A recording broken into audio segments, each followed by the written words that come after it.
The death grip of grief, Lauren's brush with the other side.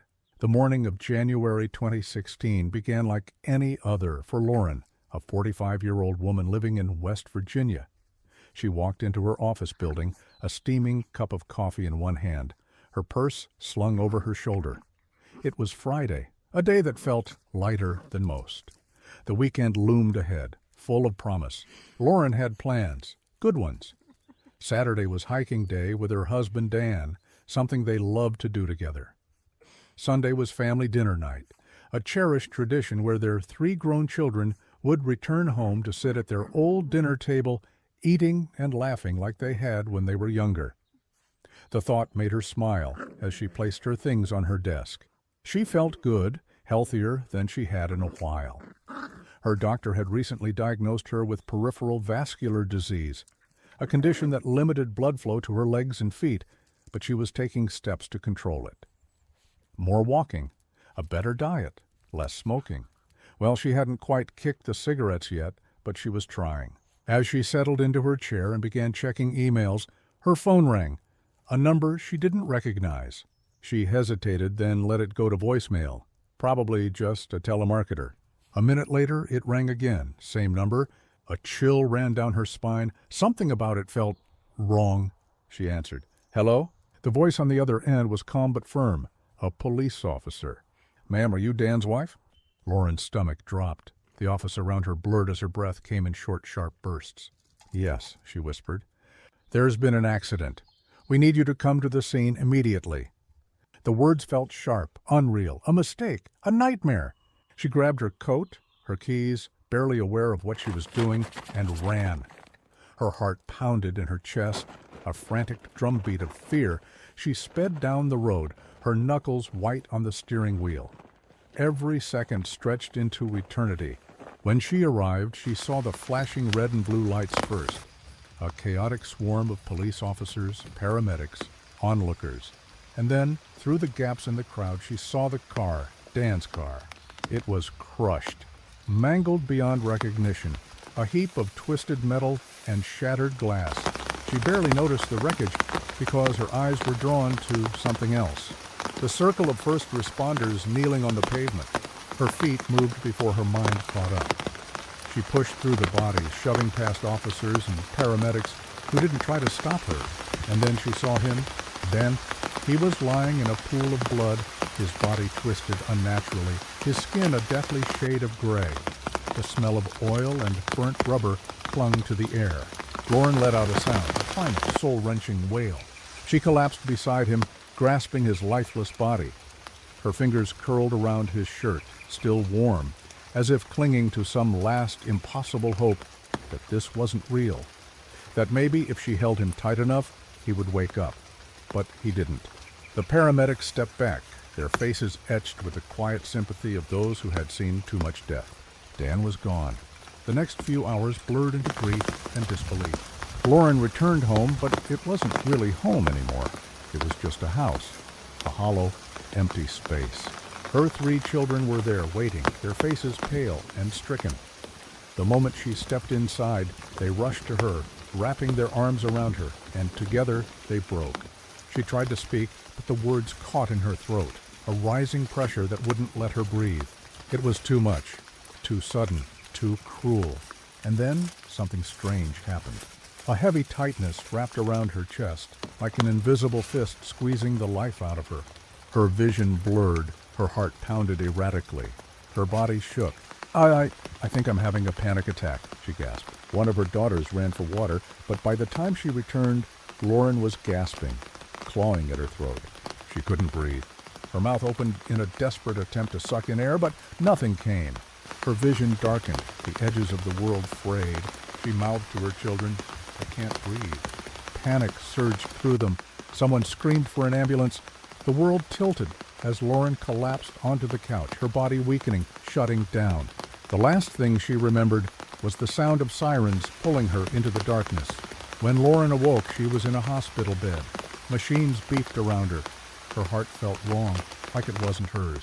A doctor stood over her, a man named Dr. Conrad Falinger, his face grim. You had a heart attack, he said. Lauren stared at him, dazed. That made sense, didn't it? She had peripheral vascular disease after all. Maybe that was why. But then Dr. Falinger shook his head. No, he corrected himself, not a heart attack. He explained that her heart had begun to fail, but there were no blockages, no clogged arteries. It wasn't disease, it was grief. Her heart was literally breaking. The official term was stress cardiomyopathy, but most people knew it by its haunting name, broken heart syndrome. The sheer trauma of losing Dan had sent her body into shock. A flood of stress hormones had overwhelmed her heart, stunning it, paralyzing it. Dr. Falinger had read about cases like hers before, but never this severe. Lauren had been hours away from death, and there was no real cure. All they could do was wait. Keep her heart beating long enough for the hormones to subside. But that wasn't enough. Dr. Falinger turned to her children, who sat silently by her bedside. He spoke softly, but urgently. She needs to hear your voices, he said. She needs to feel loved, safe. That's the only thing that will bring her back. So they did. For hours they sat around her, whispering to her.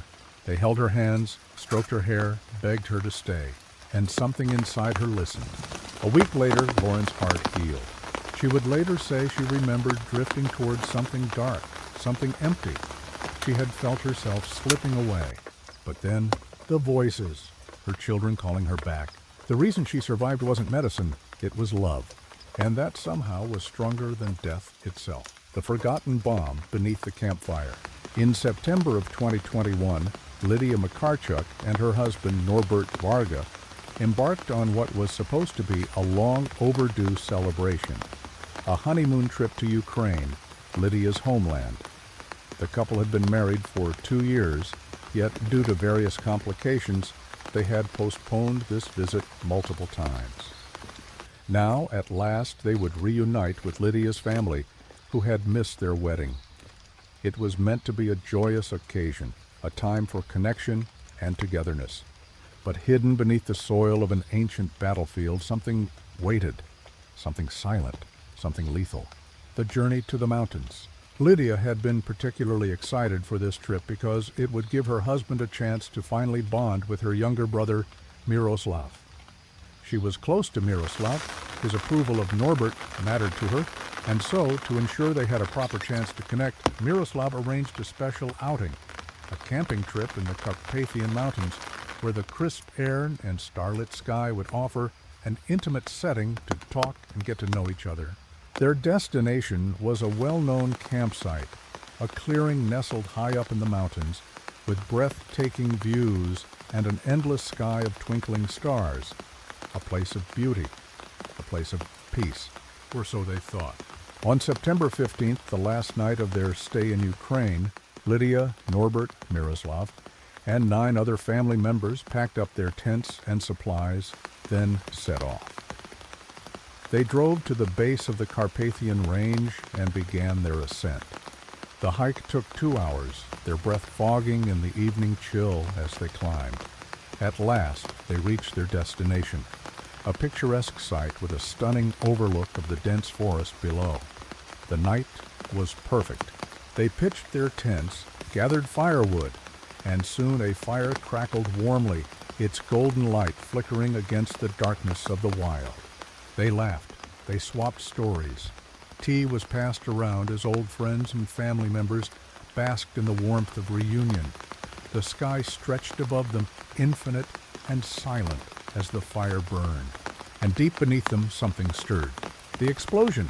As the evening wore on, Norbert finally had a long, uninterrupted conversation with Miroslav. Lydia watched them, heart swelling with happiness. This was exactly what she had hoped for, a perfect ending to their long-awaited honeymoon. Then, around 9 p.m., Norbert stood up. He patted his pockets and announced that he had left his camera in their tent. Lydia nodded absently, watching him disappear into the dark. And then, a strange sound, a whistling. Faint at first, but rising, shrieking, slicing through the air.